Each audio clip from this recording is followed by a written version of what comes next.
Welcome back to Monday Musings, a casual conversation about culture and theology. I'm Justin Ely. And I'm Daniel Chen. Wow. And? We're just a couple of people talking about some stuff. Couple guys talking about some stuff. Man, you forgot the tagline. Man, I'm reading to be like, what's the next thing I need to say? And I just blanked. Forgot the current thing you need to say. Yeah. I mean, that's your tagline. I know. We're a couple guys talking about some stuff. I was and like, then you looked at me and I panicked. Yeah, I was like, am I gonna do the tagline? I've never done the tagline before. Well, welcome to Monday Musings. We're off to a good start today. We are talking about how to disagree today. Yeah, this will be interesting. I think this is, the reason that we're doing this is because we've gotten some comments recently about how people have appreciated that we've disagreed on some of our past podcasts. Yeah, so the past couple weeks. The last two podcasts, one was on dinosaurs and one was on Santa Claus. Fun podcast. We disagreed a little bit, not a lot, but we got some feedback about how people appreciated how we disagreed. And in the era of social media, it's a good reminder for how to disagree because our culture doesn't really seem to know how to do that. Yeah, for sure. We are, as a culture, just horrible at this. Yeah. Horrible at disagreements because disagreements, and I think this has something to do with social media stuff. Mm-hmm. It just escalates so quickly into just like, you can't even talk to people. Right. It starts from something small and it escalates real quick to this conversation's over. Right, exactly. And I think it's sad. It is. I think it's a little harder to do that in person. There's a term called a keyboard crusader, right? We did a podcast on that, keyboard crusaders, like 2 years ago. Oh, yeah. And so people are just likely to, people censor themselves a little bit more when you have to look someone directly in the eye. Yeah. But For sure. But this will be interesting because, I would say it is funny, and this is kind of rare to find someone like this, I guess, but we really do agree on a lot of things. Mm-hmm. And, I don't know what it is, but, I mean, partially is we, see each other every day and talk about stuff and end up on, we influence each other. And sure. So, but just to let you guys know, on this podcast, we have agreed on a lot of stuff while we're doing this podcast, but sometimes before we even, record, we'll talk about, the podcast for, an hour or two, and sometimes we land on different places. Sure. And the way how we get to agreeing on the recorded version is because we disagreed beforehand, but maybe sometimes we should just record the raw audio or something. Don't and so just go for it. And I think in general, like, that's how you come to agreement with someone, is that you have slight disagreements and then you talk about it and you see each other's point of view, and then you come to agreement, For sure. So today we're going to talk about 10 principles on how to disagree. So for all you people who think I only know how to do 3-point sermons, here's a 10-point podcast. Yeah. Justin disagree with that. Justin disagrees with you. But before we go there, we have to go to the listener of the month this month. And this listener of the month is special. He is, yeah. It is Ezra Baker. Who's Ezra Baker? Ezra Baker is the firstborn and currently only son of Nathan and Brittany Baker, who, as we post this on Facebook today, we will see they made him a onesie that said December Listener of the Month for Monday Musings. Yes. True fans. Yeah, this is amazing. Yeah, so Nathan is someone who is one of our listeners and a member of our church. And, he is our most interactive listener. Has he only been Listener of the Month once? I think so. I mean, he deserves like a 2 times. Yeah, really, he's the Listener of the Year, probably. Right. Yeah, I'm pretty sure like some episodes he'll like listen to a couple times to make sure he like got everything. Yeah. And I'm like, that is commitment. Right. We appreciate you, Nathan. Yeah, Nathan. And then also your Ezra son, too. Ezra, who started listening to us very young in life. Right. Yeah. How old is he now? He's a few months old now. He's a few months old. Yeah. I mean, they were sending pictures of like watching the worship service from the hospital room after he. Yeah, so our voices were some of the first voices he ever heard. That's crazy. And that's commitment, I'm too. the pastor. I'm like, I wouldn't have come for the live stream from the hospital. Yeah, no I was way. like, did I watch church when my last son was born? I'm like, I was probably sleeping. Yeah, I was like, there's no way. So Ezra Baker, we hope in many years you will listen to this podcast as a teenager to learn how to disagree with your parents in a respectful and helpful way. Yes, for sure. So we're speaking to you from the past to the future. So, listener of the month, Ezra Baker. So, let's get started with our topic of the day, how to disagree. We got 10 principles we're going to go through, and the first one is honor the image of God in the other person. I think it's really important, right? You're not talking to a dog or, God forbid, a cat. You're talking to a human being, right? Whether they're Christian or not, whatever, they're made in the image of God. And there's just a base level of like respect and kindness that is owed to another person because they're made in the image of God. Yeah. I mean, you have to start here, right? And I think, something we talked about beforehand was this idea of, abstraction, right? A lot of times we associate people's ideas with who they are. Right. And so we say, I don't like your idea, so I must not like you. But where we have to start is not with the idea, but with the imago Dei, with the image of God, that they are image bearers that deserve respect and honor, right? And so, and this is like a bad result. I mean, it reveals a heart that was already there before social media, but something social media has really drawn out is we view people in these two-dimensional realities of your Twitter handle or whatever, and sometimes we forget you're talking to a person. Yeah, for sure. And then sometimes that carries over into our actual interpersonal face-to-face interactions, and we just don't treat people like people. So that's number one. Right, and I would say just in honoring the image of God, a lot of it what it is just showing respect. And I think even before you post something or as you come to a disagreement, a question you can ask yourself is, am I being respectful? Yeah. That's a really, because a lot of times we're just so eager to get our idea out there. I disagree with your idea. So I'm so eager to get my idea out there that it's helpful to say, am I being respectful? Right? How am I coming across? Because something I say a lot is, people will only listen if you have a platform to speak. Right. We always think about our ideas. We rarely think about the platform we're building. That's good. Have you built a platform with someone or with people so people will actually listen to you? Or do they think you're just crazy microphone guy just yelling things all the time? Right. Or do you actually have a platform where people respect you and you respect them, that they'll listen to you? That's and good. I think this starts with the imago Dei. Yeah, for sure.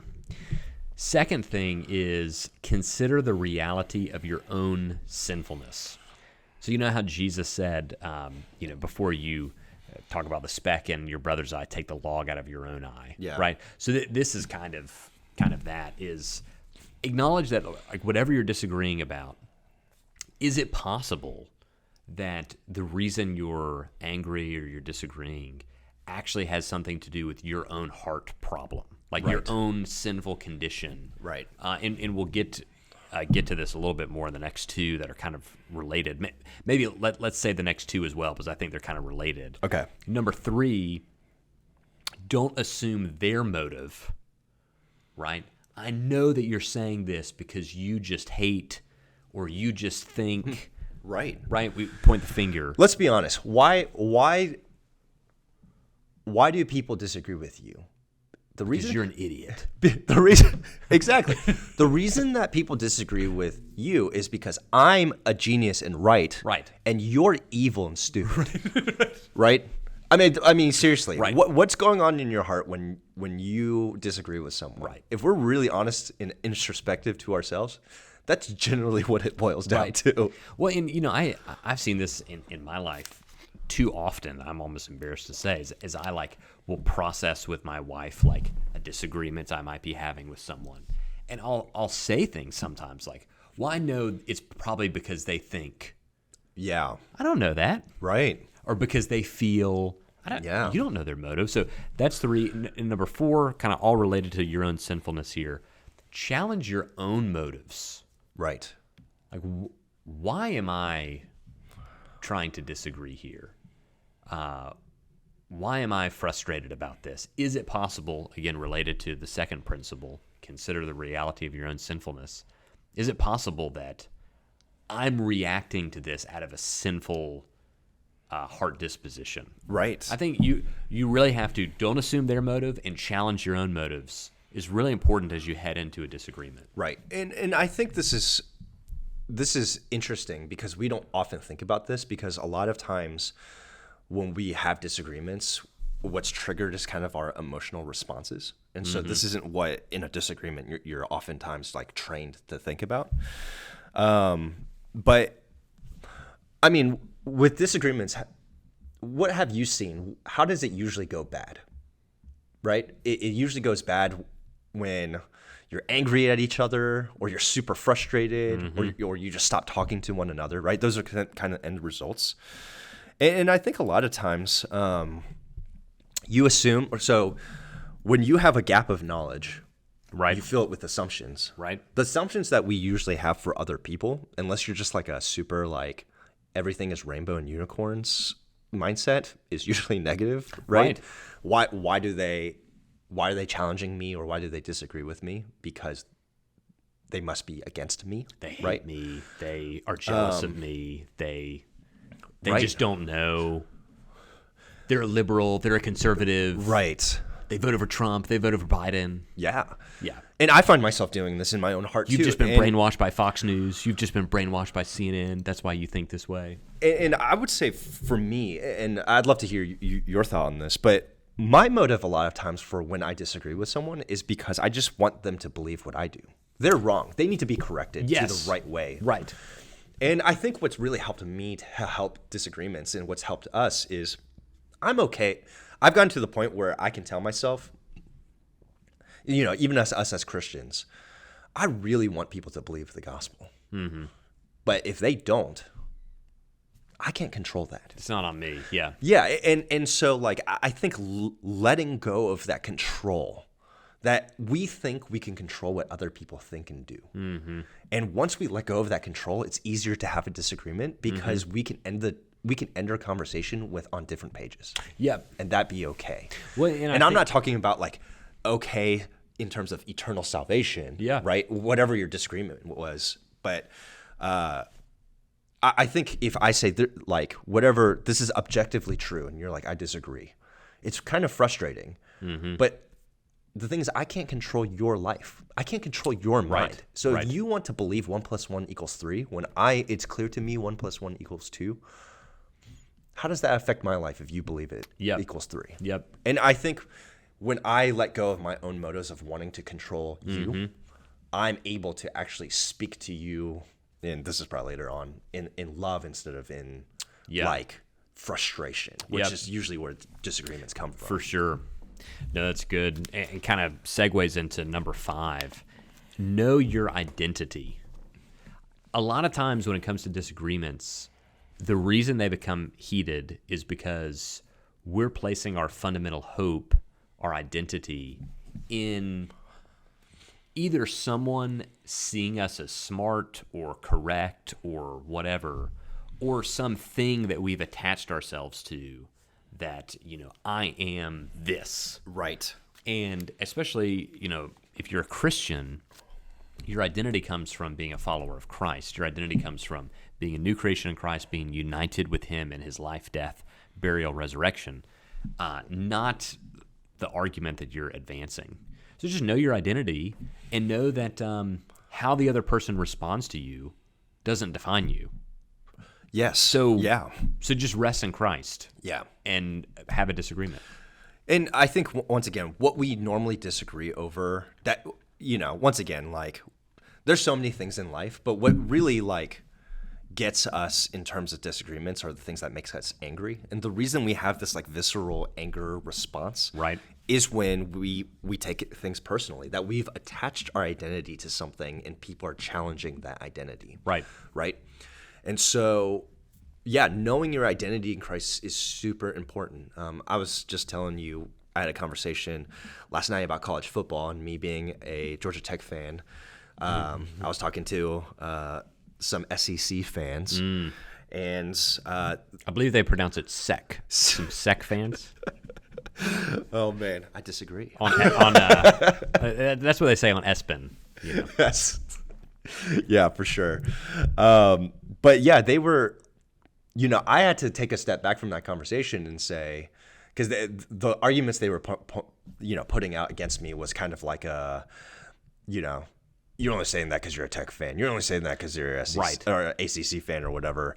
And, I had to actually tell myself last night, you know what? My identity is not I'm like, I don't think you're either messing with me or I don't think you get what I'm saying. Mm-hmm. But that's okay. Right. I don't need you to fundamentally, you're not a Tech fan. You're a Christian. Yeah. So if you think I'm an angry Tech fan, I'm like, I don't care. Yep. You can think that. I think they were just messing with me anyways. But I had to tell myself, they're just messing. He's just messing with me. Yeah. And some people are, just trying to rile you up. And you just remember, this isn't my identity. College football's not my identity.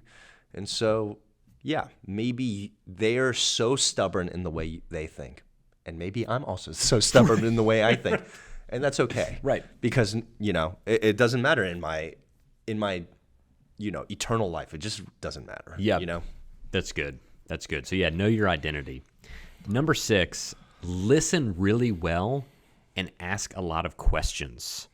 I feel like this is where we so often fail to get to this. And I'm going to lump in number 7 to this as well. Don't reply until you can articulate their argument back to them as well as they can articulate their argument. So one of the things we do in premarital counseling, you guys probably do it too, because you use Prepare and Rich too, right? Is we do this reflective listening exercise with the couples. And what they have to do, they have to write down, each of them, 3 things they wish they had more of, less of, or different of. And then they have to say the thing, say how it would make them feel if that thing changed. And then the other person has to say, what I heard you say was you want more of blank because it would make you feel blank. Right. Am I hearing you correctly? And what's so interesting is it's a pretty cheesy exercise. It's done in front of other people, so it's awkward.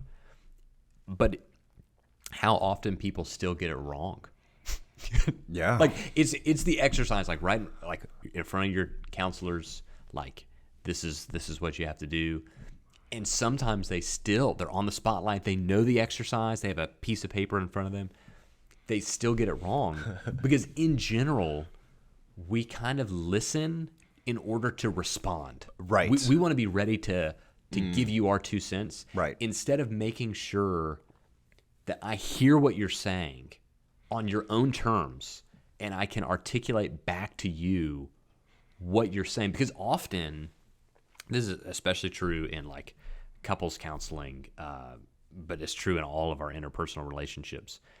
The thing the one person is frustrated about isn't what the other person thinks is happening. And so you end up having an argument on 2 different levels where the other person's like, no, that's not what I'm saying. And the other person's responding to something different. So you need to listen really well. You need to ask a lot of questions. And you need to listen and ask enough questions until you can get to the spot where the other person is like, yes, that's exactly what I'm saying. That's exactly what I'm disagreeing on. I couldn't have said it better myself. That's when you know you've come to a good part in the disagreement. And that's when you can actually respond to the person in an educated way because you understand where they're coming from. Right. No, that's super helpful. We honestly are bad at listening. Mm-hmm. But we all think we're pretty good at listening, And I think there's some self-awareness there that needs to go on. And, I don't do that. We haven't done that in the premarital, but we should. It's a good exercise. Yeah, that's really good. Yeah. And it paired with it, I don't know if you've seen the video. It's not about the nail. Mm-mm. Oh, this is perfect. So I don't want to spoil the fun, but I guess I will. There's this video that this woman, she has a nail in her head, in her forehead. And she's like, I just feel this pain in my head all the time. And her boyfriend or husband is on the couch with her and looking at her are you freaking kidding me? And he's like, I think you're experiencing the pain because you have a nail in your head. And she's like, you always do this. You never just listen to me. You're always trying to fix my problems. And he's like, but I think you wouldn't feel pain in your head if you took the nail out of your head. And it goes back and forth several times.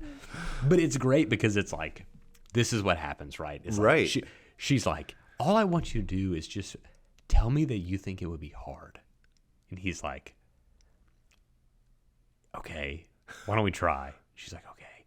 She's like, I just had this pain in my head. And all my sweaters are like snagged and like ripped. I don't understand. He's like, I'm sorry, that must be really hard. She's like, thank you. And then they lean in to kiss, and the nail like hits his head. And he's like, I told you, get rid of the nail. So yeah, we just need to like learn to sometimes listen, make sure we can articulate people's issues back to them. It's helpful. Yeah. This one is so important.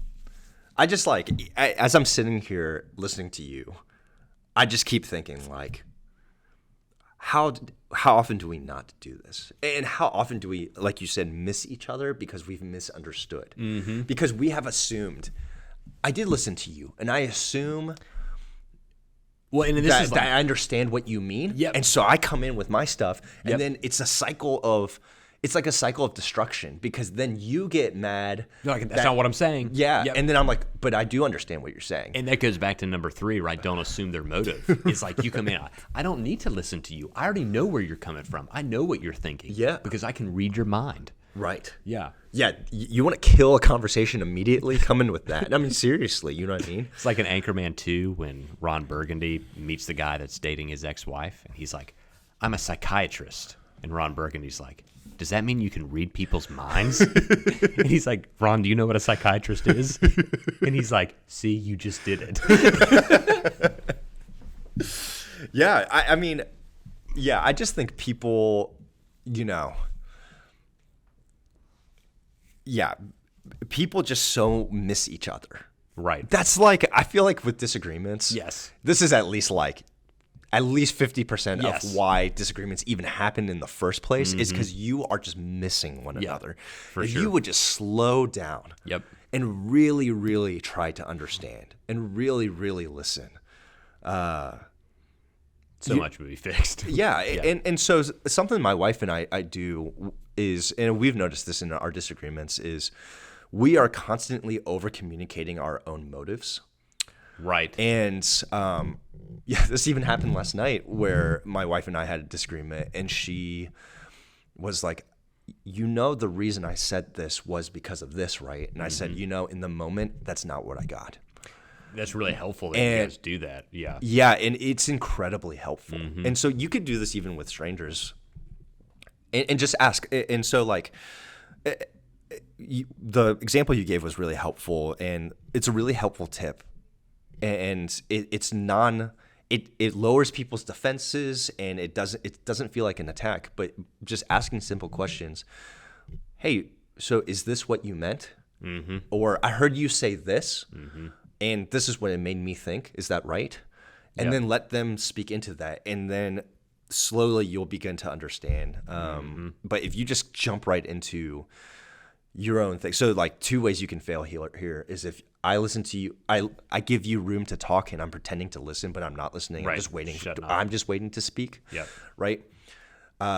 There's a difference between listening and quietly waiting to speak. Right. Those are two different things. Yes, very good. And the second would be for me to actually listen to you and just completely misunderstand what you're saying and start speaking in the same terms, right, but mean different things. Yeah. And so a lot of it is just figuring out, you almost have to with how words are used these days in major disagreements we have, you almost have to define your terms. Every term. What do you mean use. by that? Yeah. And it's a slow, painful process sometimes, but it'll go a long way. Mm-hmm. That's good. Number 8, beware of the 4 horsemen. Now, who did you get this from? So Gottman? Yeah, this is a psychologist, a social psychologist named Gottman, and he's the foremost secular marriage psychologist, and basically he can so if you've heard of what's it called? Have you ever seen the show Lie to Me? Mm-mm. So it's about a show that this guy learns how to pick out something called micro expressions. Oh, yeah. And so Gottman basically is the one who spearheaded micro expressions. Okay. So he basically will take footage and split it out second by second, and he will figure out if he can figure out like your emotions always reflect in your face, but sometimes it's just for a split second. So he can read minds. So he can kind of read minds. But he came up with 4 horsemen of how conversations end. So the 4 are criticism, contempt, defensiveness, and stonewalling. So let's go through each of those. Criticism. Yeah. And so I'll go through criticism, and then I'll give what he says is the like antidote to it. Okay. And so criticism, he says, verbally attacking personality or character. A lot of times in disagreements, we go from we're talking about this issue to you're stupid, right? Yeah. Basically, how can you possibly believe that? Or, for example, if you're disagreeing with someone with abortion, you are a murderer and you hate babies, right? You go there right away instead of talking about the issue, right? Mm-hmm. It's attacking someone's person character.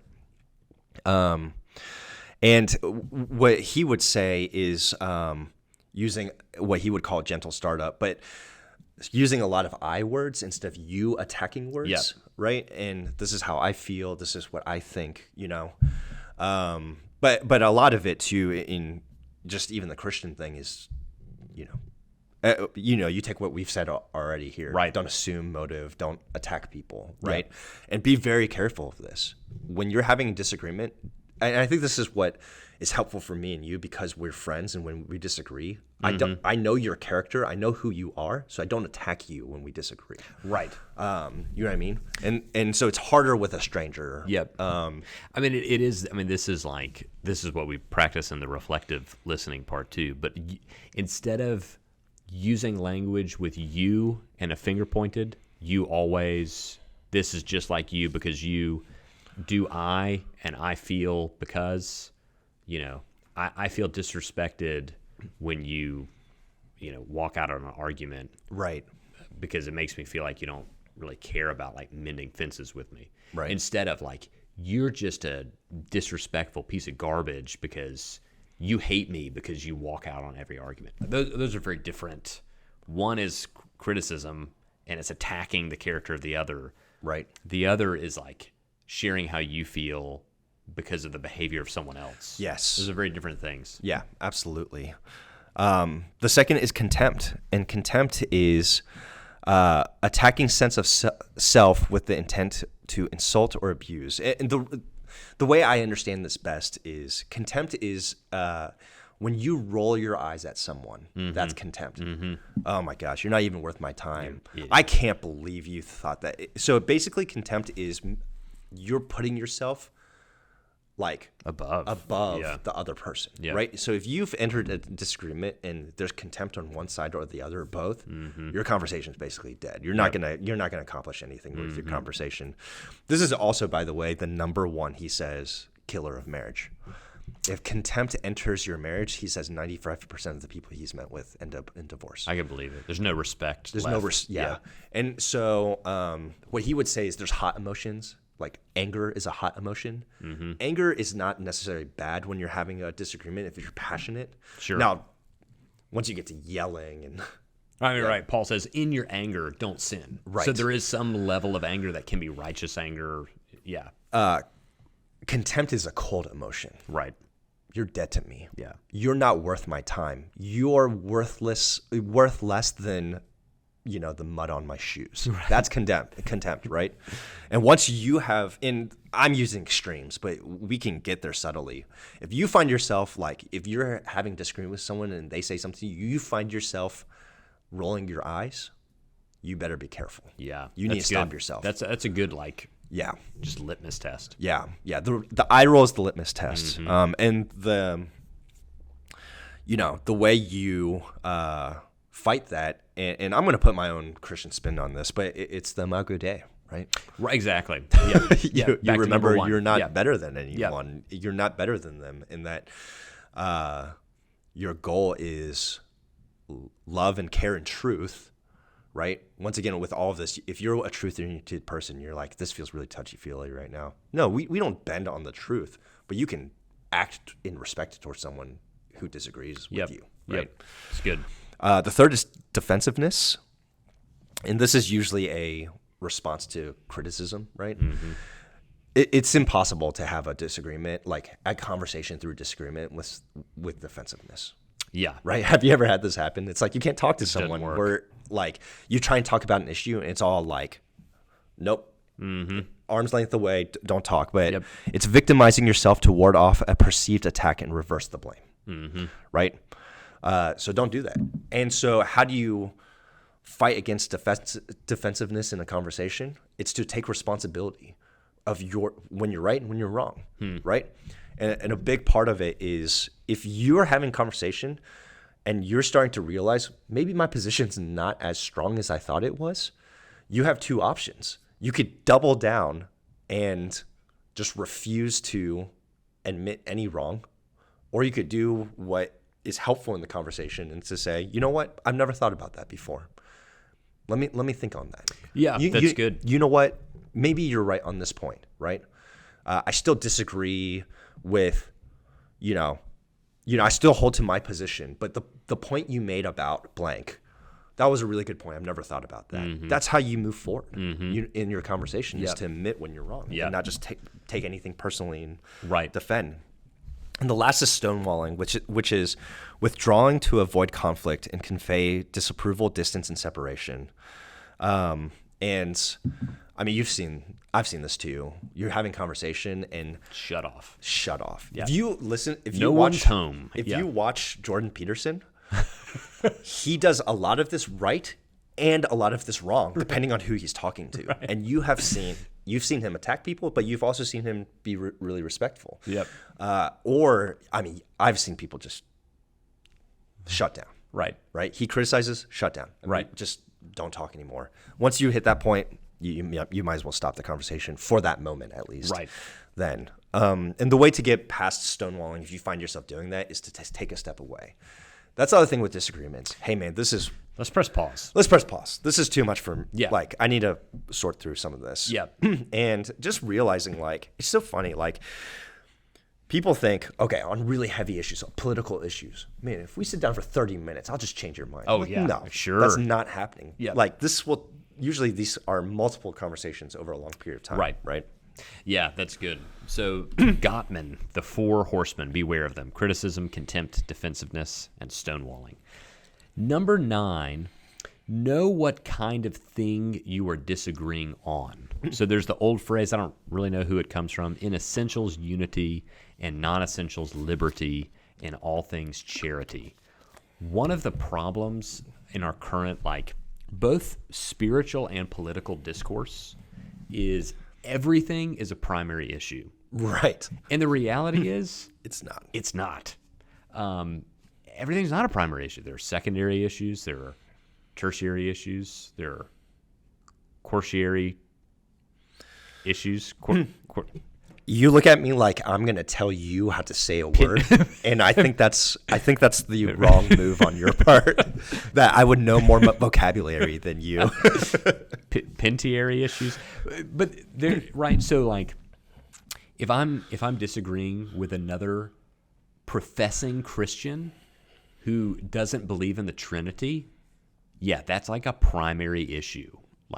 That requires a certain level of vigor in my defensiveness of Christian doctrine. Right.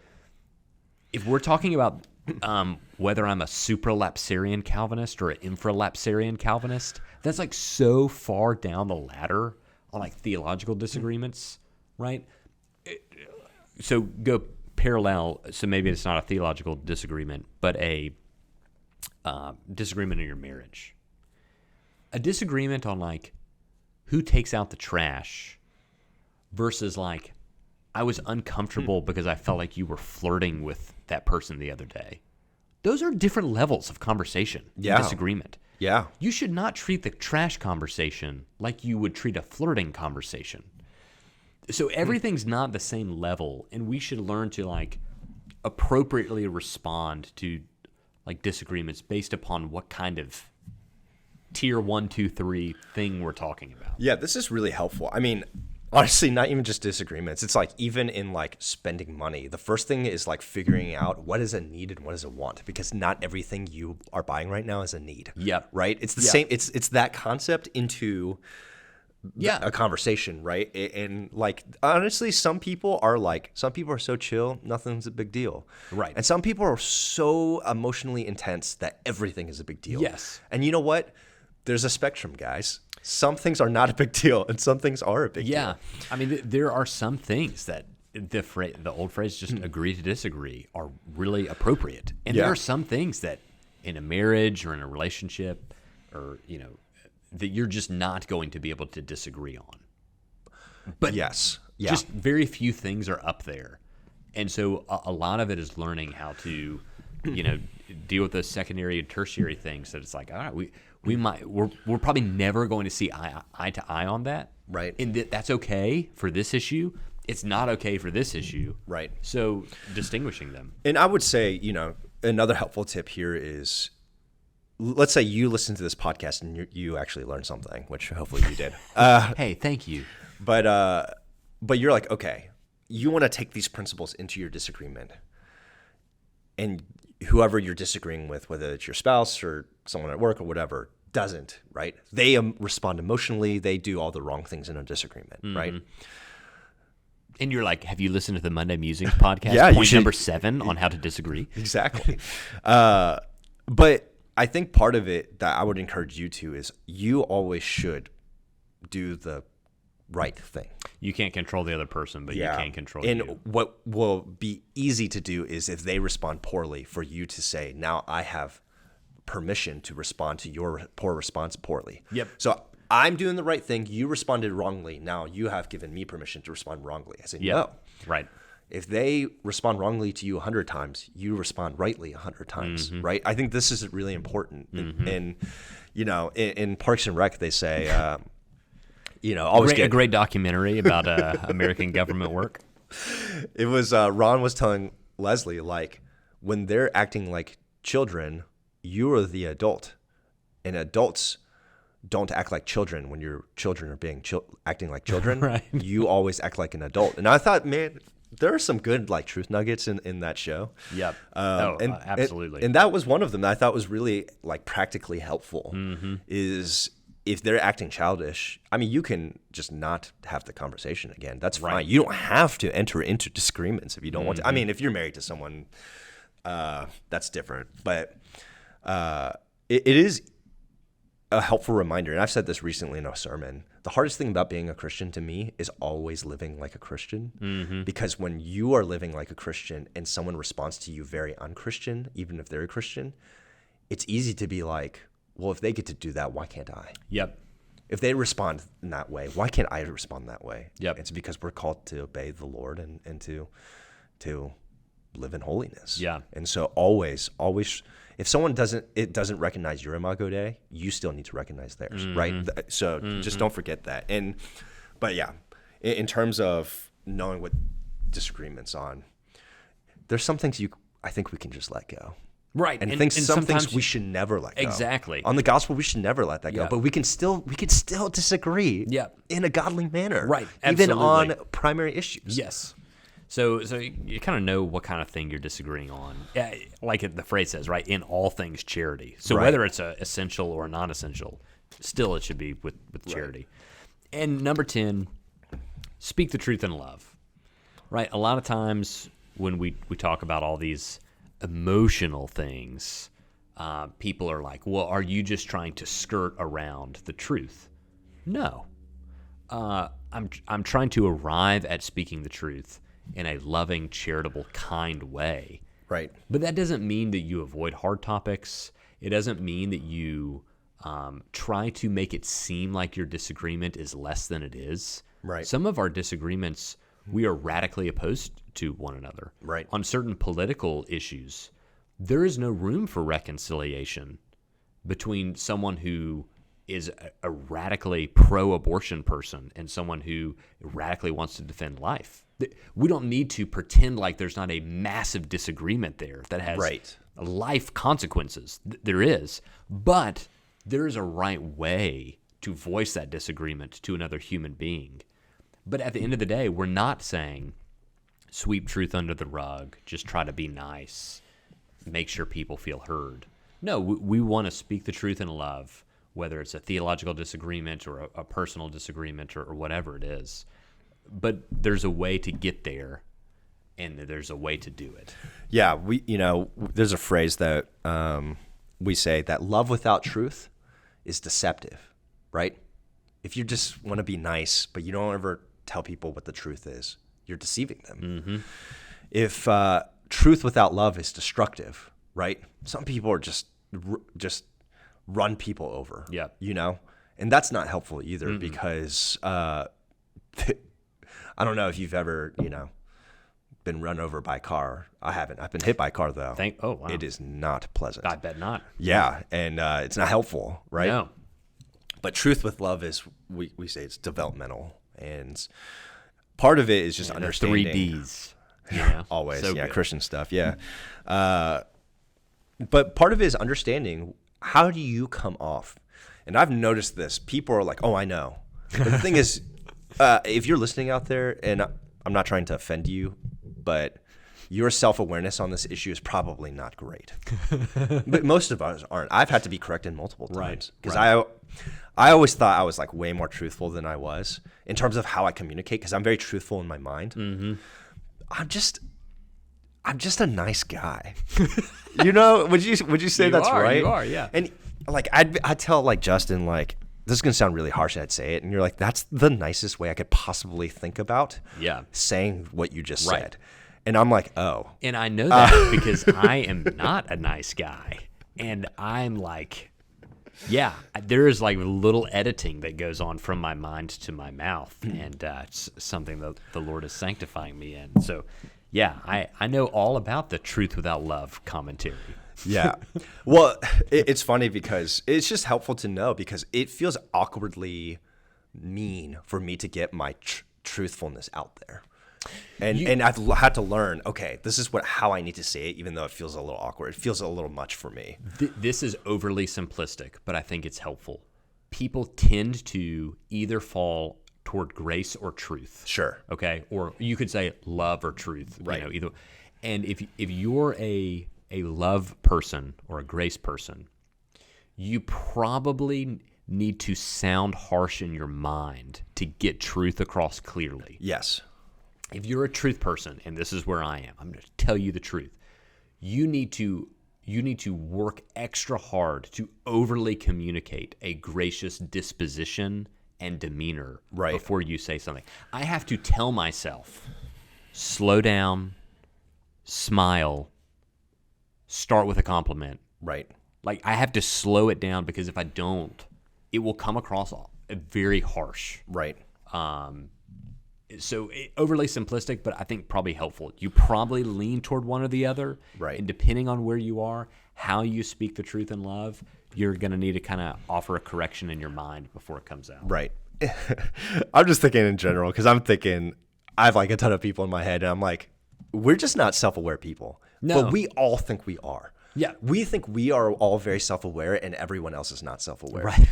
And the truth is, we all need work on this. Yep. And so I would say, like, just because you feel it or think it internally does not mean you are expressing it that way externally. Right. And I'm talking to everyone. Yep.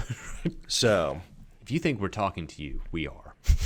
If you think we're not talking to you, we're especially talking to you. Exactly. All right, so that's our thoughts on how to disagree. Next week, we're planning on talking about how to apologize. Yeah, this is good. So any final thoughts on disagreements? Yeah, I would just say, if you want to hear us disagree, come up with a topic for us to really disagree on. I'm trying to think, what is something we really disagree on? I don't know, but I feel like I have to get this out there. I feel,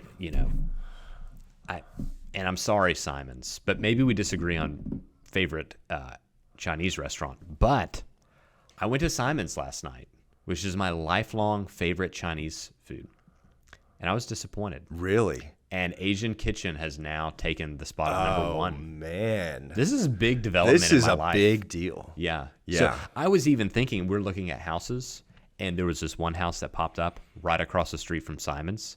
And I was like, I don't really love this house, but this is a big deal to me. I might be worth buying it because I be by Simon's. And now it's like, no, not anymore. I need to stay closer to Asian Kitchen. So it would have been maybe Chinese restaurant, but I don't know. Yeah. So yeah, come up with something for us to disagree on, and we'll spar on Monday Musings. But thanks for joining us this week. We look forward to talking to you next week about how to apologize.